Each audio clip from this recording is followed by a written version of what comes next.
I think this started about 4 years back when we were doing some self-reflection. So we were asking those kind of strategic questions like, what problem are we determined to solve in the world? Like, who do we want to help and who do we not want to help, right? So this is about audience targeting the best fit members. And why is this important to us? So I remember it was a strategic planning session and we asked the question, it was kind of challenging for them. If ACD went away tomorrow, what would be missed and who would miss it?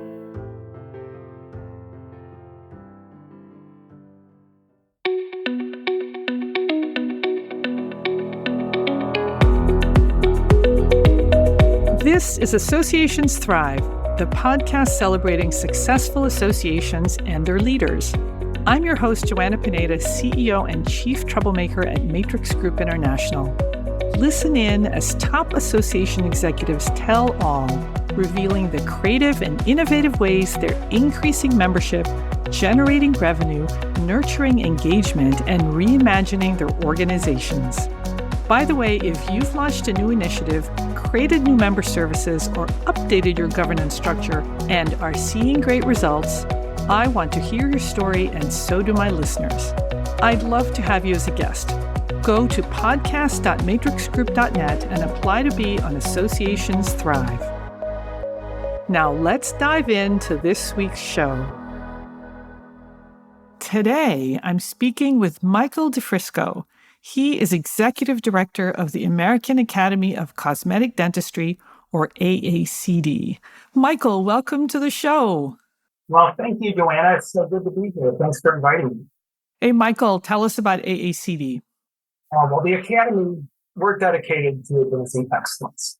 We like to think of cosmetic dentistry as art and science, and it's comprehensive, and often it's restorative, but we encourage and educate to the highest standards of ethical conduct and responsible patient care, because at the end of the day, the end user that benefits from that education is the dental patient.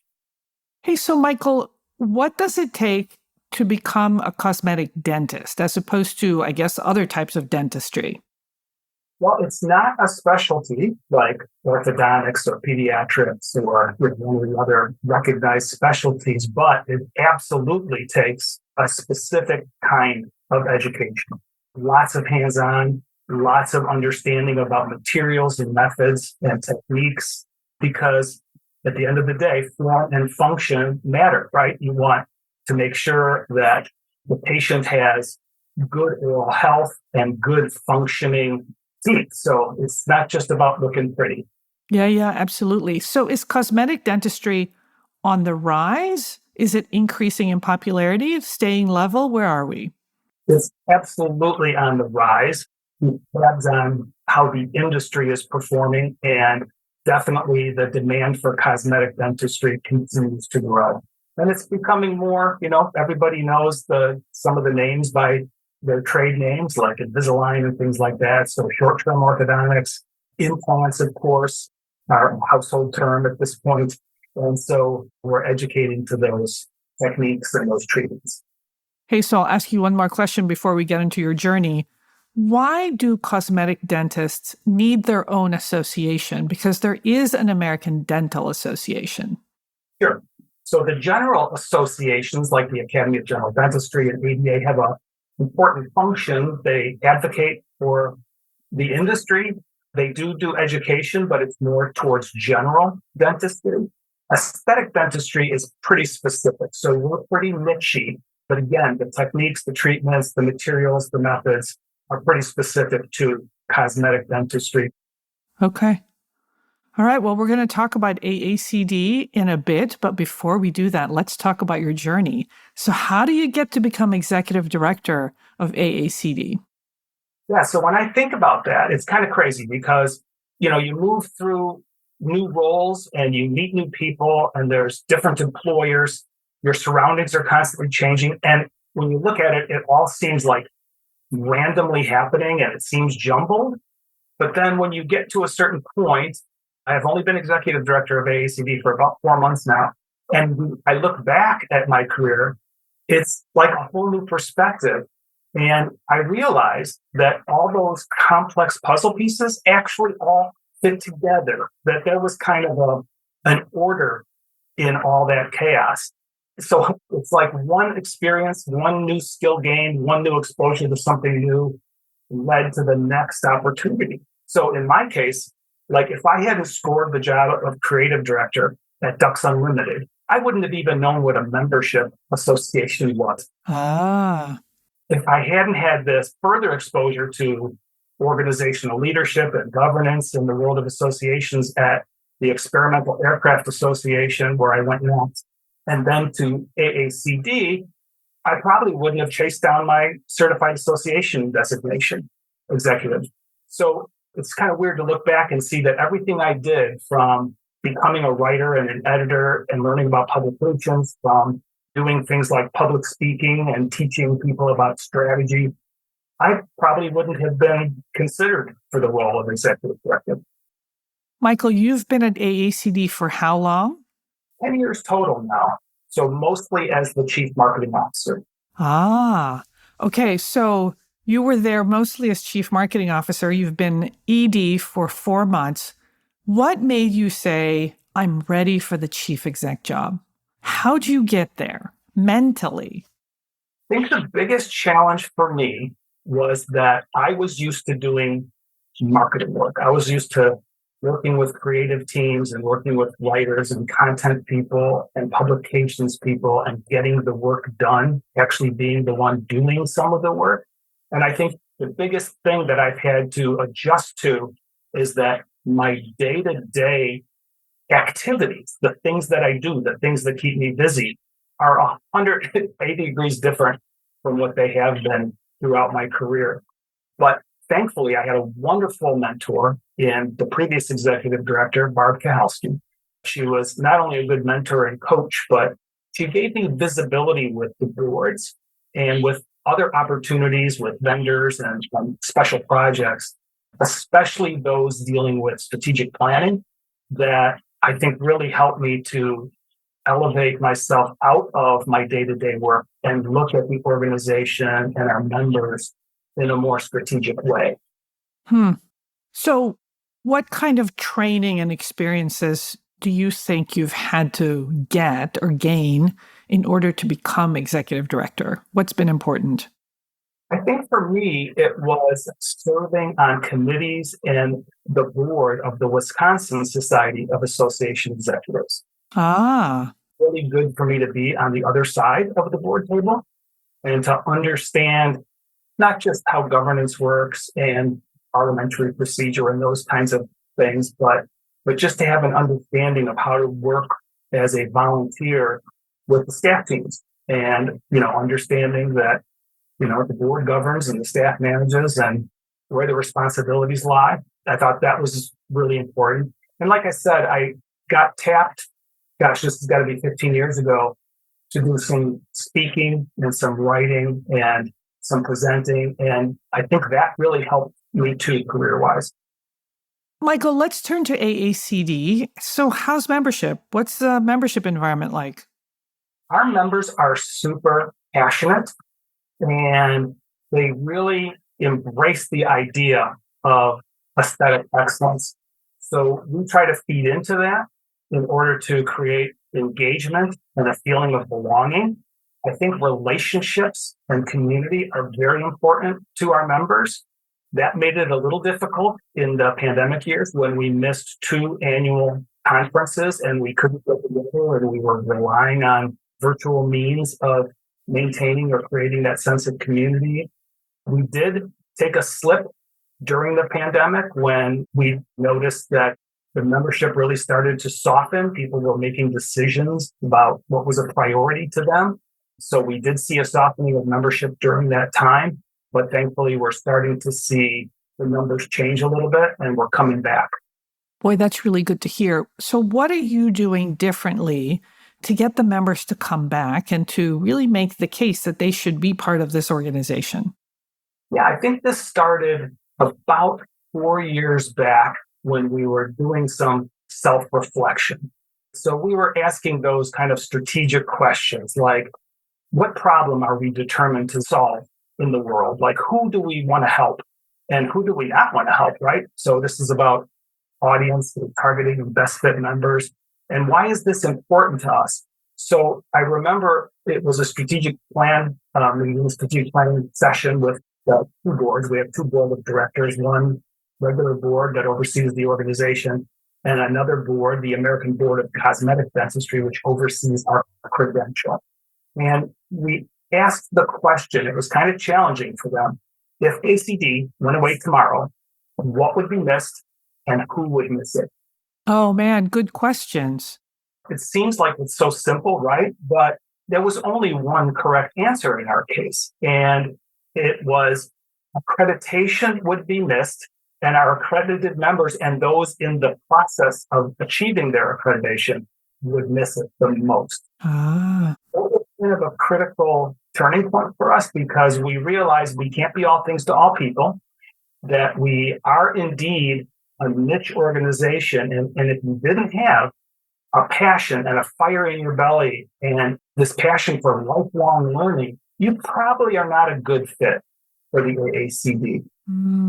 So that was a little bit sobering because we realized, maybe in the past, some of our member numbers were not accurate because these are tire kickers and people just passing through what we used to call checkbook members, right? They really weren't engaged. They weren't attending our annual conference. They weren't consuming our offerings. They were valuable in that they provided their membership dues, but we really started to focus on best fit members, which are those dentists and laboratory technicians who can and will start the accreditation process. We realized and looked at the data and found out that the retention rate for an accredited member or even a member in the process of accreditation was much higher than a general. Oh. So it's definitely more sticky once you've committed to that type of continuing education. And Michael, what's the accreditation process look like? Is it a set of requirements? Is it education? Is it an exam? What does it look like? It's kind of all three. So it starts with a written exam that goes through a psychometrician, and there's a written exam committee who oversees the questions and changes them every year. And when you pass that, you are kind of officially a member in the process of accreditation. Then, as a dentist, you have to submit 5 case types. And there are different things like, missing tooth in the aesthetic zone or something like that. So it's both posterior and anterior aesthetics and different techniques that you have to submit. And your cases are evaluated by a committee of accredited members and fellows. And when you complete those 5 cases, you sit for an oral examination with questions and treatment planning, things like that. And if you pass that, you become accredited and are marched across the stage at our annual conference. So what percentage of your members at this point are accredited? Right now, it's between 10 and 11%. So again, it's a high bar and, it's not for everybody. There are plenty of members who are satisfied to be, a general member or a participating member without achieving accreditation. And that's fine too, but we do want more of our members to commit to taking that journey. Well, it sounds like if you get more members to commit to becoming accredited, it's better for the organization because now they're going to be more engaged and they're going to be more loyal. But it also sounds like they're just going to be better cosmetic dentists. So it's good for the profession. Correct. So I would say 2 things to that. The first thing, yes, for the patient, for the end user, it's about elevating our standards for better results, right? It's educating them to give their patient ethical, responsible aesthetics. But the other thing it does, I think it helps the whole industry that more members are accredited because kind of organically, they begin to become subject matter experts, which means they're tapped to educate and speak. And then they get tapped to write for clinical journals. They become mentors. So they become much more influencer-like, whether it's on social media or within the industry, they become our mouthpieces. So it's valuable for the industry and it's valuable for the academy to have those accredited members out there. Michael, You're also doing some interesting and innovative education. You got something called the Aesthetic Skill Studio and something that I love called the Dental Dojo. So tell us about those. So, like I said, I've been in association world for a good chunk of my career. And one of the things that I noticed about associations is that we tend to be in a vacuum sometimes. Like, we're not really good, if we're honest, at innovation. And one of the things that we've been trying to do at AACD is to be more innovative, look across competitive organizations and see what other people are doing, and then put our own strengths to it. And so fairly recently, in fact, it was about a year ago at our annual conference, we launched a program that we're calling AACD Dental Dojo. And what it is intense mentoring. Mentoring is crucial to the accreditation process and a collaborative community where the participants in the dojo, in that cohort, can learn from one another all year long. So they met when we were at our conference in Texas. They will meet again when we're in Maryland at the beginning of April. And in between, we scheduled different activities, virtual ones. They get together in small groups. They're learning about some new techniques and methods and photography and the things that are important to gaining your accreditation. And when we launched the dojo, we wanted 35 people in the cohort, and we ended up closing it out right there at that event. And the second cohort just opened up last week, and it's filling up already. So we're Wow. excited about that because at the end of the day, it's about moving people, members that are in the process of accreditation, through that pipeline. We want to see them achieve this goal. So we want to help them do that. Well, it also sounds like because they're in a cohort, that not only do they achieve accreditation, they've now got a community of people who went through the process with them, and that further binds them to the profession and to the association. No, that's true. And I would not have thought that that was going to be an important component of this or aspect of this. But when we look at the testimonials that are coming out of this first cohort, that's absolutely a benefit for them. Yeah. Huh. Well, Michael, you've got your annual meeting coming up. What's new and different at the AACD annual meeting this year? Well, we'll be celebrating our 40th anniversary. So back in 1984, the organization held its first scientific session in Las Vegas. So it's kind of exciting to be celebrating what we're calling our Ruby Jubilee. What we ended up doing this year, every other year, the Academy has done a State of the Cosmetic Dentistry Industry Survey. And it's an industry-wide survey, not just an internal AACD survey. And the results this past cycle showed us that about 52% of our members were getting ready in the next 4 or 5 years to retire. Oh my God. Yes, it was shocking. And so, of course, we shared that data with the board. But one of the things that we decided to do at our annual conference coming up here in April is we launched something that we're calling the AACD Practice Transitions and Business School. And it's an opportunity for the registrants, the attendees at the conference, to make appointments, private appointments in these private suites with 5 or 6 different practice transitions companies who might be able to better explain to them what their options are as they approach selling their practice, consolidating practices or retiring. So we think that that's going to be something that our members will really value because that's the life stage that they're in. So hang on, let me make sure I understand this. So you found companies that help dental practices buy and sell. You invited them to be basically exhibitors or have private suites. And then you are allowing the members that might be thinking about transitioning to make private appointments. That's exactly correct. Wow. Fascinating. So what's been the result? Well, we sold out with the practice transition companies very quickly. And now our job is to make sure that the attendees of the conference know that this is there for them. And we're making it visible on the mobile app with signage and things like that so that they can, and other communications, of course, but we want to make sure that they take advantage of this if they are indeed thinking about these things. So what you're basically saying to your membership is, will help you be great dentists, will help you develop a great practice. And then when it's time to sell or retire, will help you with that too.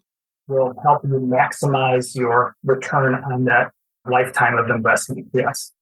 Okay, so that's really interesting. But let's get back to the 52% that say they're retiring or selling in the next 4 years. What does that do to your membership, and how do you get new members? Yeah. So obviously, member acquisition and especially attracting a younger, more diverse member is what we've been focused on for a number of years now. So we've really stepped up our industry awareness. We've shifted some of our dollars from consumer media relations to industry awareness. We're looking for more opportunities for our members to connect in smaller groups because, like I said, at least for me, I guess I had blinders on or something. To me, the community aspect of being a part of an association just didn't seem that necessary or beneficial, but it absolutely is for our members. And we're trying to do a better job of communicating value by showcasing these new offerings. You were mentioning the Aesthetic Skill Studio. That was another new innovation. The dental continuing education study club space is dominated by 2 or 3 really big, well-known names. And when leadership challenged us to say, how can we compete with these people? I mean, one of them has, I think, 230 different clubs around the country. I mean, it would have taken us years and a massive investment to try to integrate ourselves into that existing infrastructure. So we developed what we call the Aesthetic Skill Studio Hybrid Study Club, which basically pulls together some of our assets that we have. We've got accredited members who agreed to be coaches. So we're looking at it kind of like the equivalent of a yoga studio, right? So you're doing fun stuff virtually like in Peloton, but you're also doing some things live, and there's some things that are recorded and you do it at your own pace. And that was another experience where when we launched ESS, very quickly it filled up and we had to start a second one. Okay, so there's a couple of things going on here that I want to dive into. So this is kind of intense continuing education that your members are really looking for, but in a community environment. But you're also doing this to compete against for-profit organizations that are providing the same services. Yes, we're in an interesting environment in that not only is cosmetic dentistry education ubiquitous, it's everywhere. I mean, even YouTube, right? You can now be educated there. But there are private educators, there are other associations and academies doing this, and even our own sponsors and exhibitors, many of them have education programs. So the competition is, I like to call it hyper-competitive, and we defined out how to stand out in that. And so that's where that focus on our primary differentiator, which is the ACCD accreditation, really comes into play. I call it co-opetition because these are entities that you have to be friends with because they're part of your ecosystem, but they also eat into some of your services. So you're also competing with them. Absolutely. And the dynamic that we see is that nobody's exclusive. Like nobody joins AACD and nothing else. All our members are doing something else. They belong to a local affiliate, or they go to a private education center, or they join a local study club, or they're all doing other things, or going to other conferences. So we can't be selfish in that way to think that our members would only be loyal to us and only consume our offerings and benefits. But it does make it challenging to get that mind share. So it sounds like by focusing on the accreditation, that's your key differentiator, because you're saying become accredited, do better, and get the education to become accredited through AACD. So it all kind of works together. It does. And one of the positioning constructs that I shared with leadership a few years back is the simplest positioning construct there is that I'm aware of is blank is the only blank that blanks, right? So AACD is the only aesthetic dental organization that has a credential.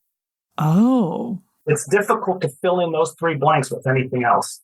And so that's what we're focused on. And you had asked about the state of the industry survey. I was talking about that a little earlier. One of the things we learn when we do that every 2 years is that accredited members earn quite a bit more than general members who earn quite a bit more annually than a non-member. And so we're getting more comfortable with that data with prospective members and with the industry. Wow. So hang on. So now you've got research that actually backs up the value of the accreditation.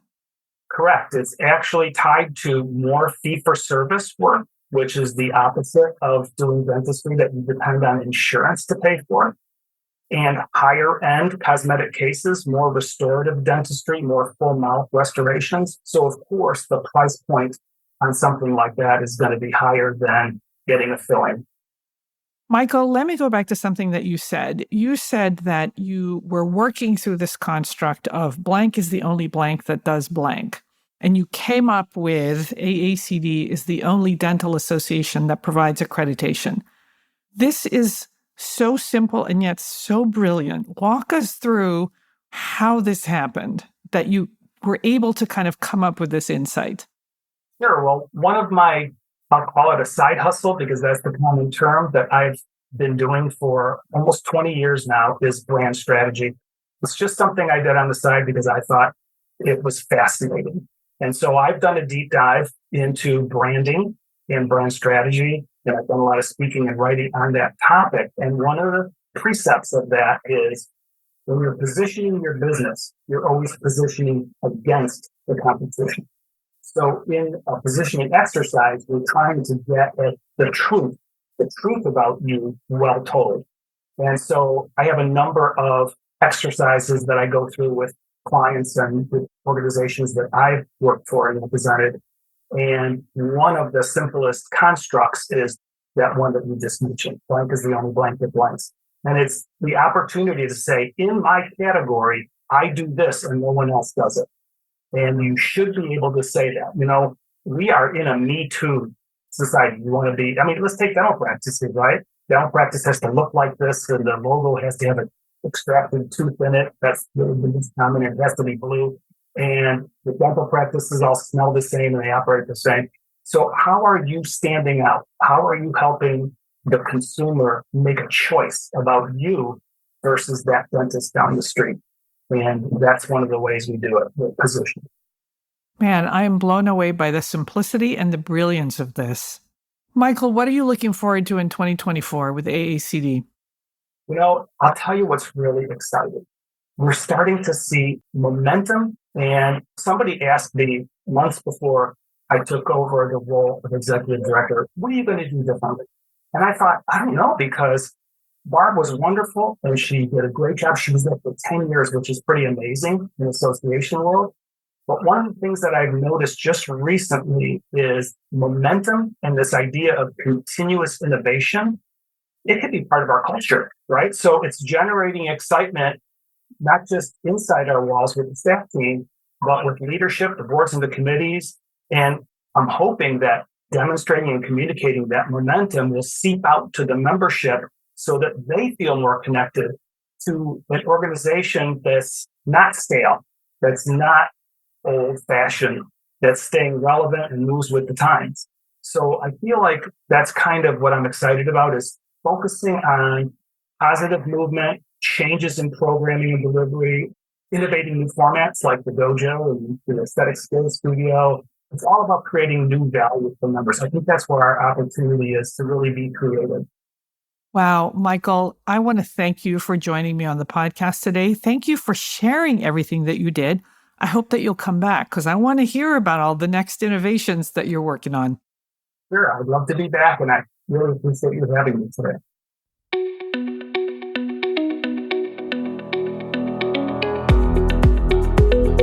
Thanks for listening to Associations Thrive. We're so glad to have you here. You know, my personal mission and the mission of my company, Matrix Group International, is to help associations and nonprofits increase membership, generate revenue, and thrive in the digital space. I want to hear stories of how your organization is thriving in today's challenging landscape. Please apply to be on my show by going to podcast.matrixgroup.net. By the way, do you need help with a digital initiative? Maybe it's a website redesign, a new membership database, or a hybrid meeting that you're planning. I'd love to connect with you. Please visit the Matrix Group website at matrixgroup.net. Thanks again for listening to this week's episode of Associations Thrive. Don't forget to subscribe to the show, leave a 5-star rating, post a comment, and share it with your colleagues and friends. Bye!